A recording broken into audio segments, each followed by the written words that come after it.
Welcome to my channel Mani's kitchen. అందరికీ నమస్కారం అండి. ఈరోజు నేను బంగాళదుంప మిల్ మేకర్ కర్రీ చేస్తున్నాను. దానికి కావాల్సినవి బంగాళదుంపలు, మిల్ మేకర్, ఉల్లిపాయలు, పచ్చిమిరపకాయలు, కరివేపాకు, కొత్తిమీర కావాల్సినవి. ఇందులో ఒక మసాలాకి గసగసాలు, నువ్వు పప్పు, దాల్చిన చెక్క, లవంగాలు, అందులోనే అల్లం వెల్లుల్లిపాయ వేసుకొని పేస్ట్ చేసుకోవాలి.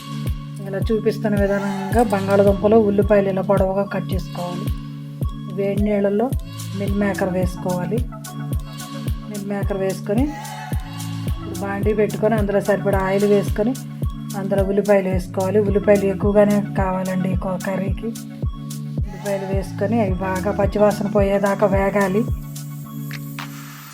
పచ్చివాసన పోయేదాకా వేగి అందులో కొంచెం సాల్ట్ వేసి వేగాక పచ్చిమిరపకాయలు, కరివేపాకు వేయాలి.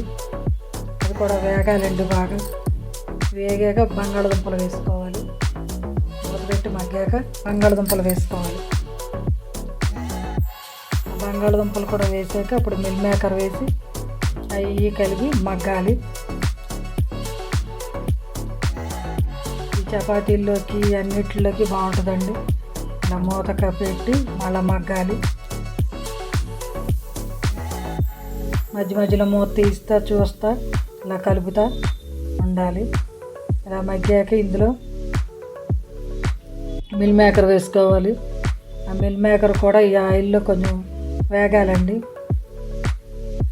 మనం ముందుగా సాల్ట్ వేసుకున్నాం కాబట్టి చూసుకొని ఇప్పుడు కొంచెం పసుపు, కొంచెం కారం వేసుకోవాలి. కొంచెం పసుపు, కొంచెం కారం వేసుకొని అది కూడా పచ్చివాసన పోయేదాకా వేగాలి.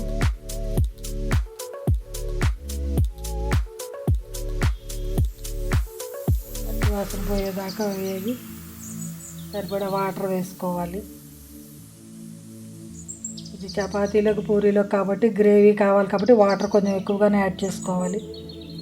2 గ్లాసులు వాటర్ వేసుకోవాలి. ఇప్పుడు మసాలా వేసుకోవాలండి. అవి వేగాక మనం ఇందాక పేస్ట్ చేసుకున్న గసగసాలు, నువ్వులు, అల్లం వెల్లుల్లిపాయ పేస్ట్ వేసుకొని అది కూడా పచ్చివాసన పోయేదాకా వేయించుకొని 2 గ్లాసులు వాటర్ వేసుకొని కలపాలి.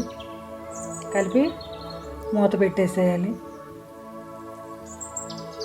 కలిపేసి మూత పెట్టేసేసి 2 నిమిషాలు అలా ఉంచాలండి.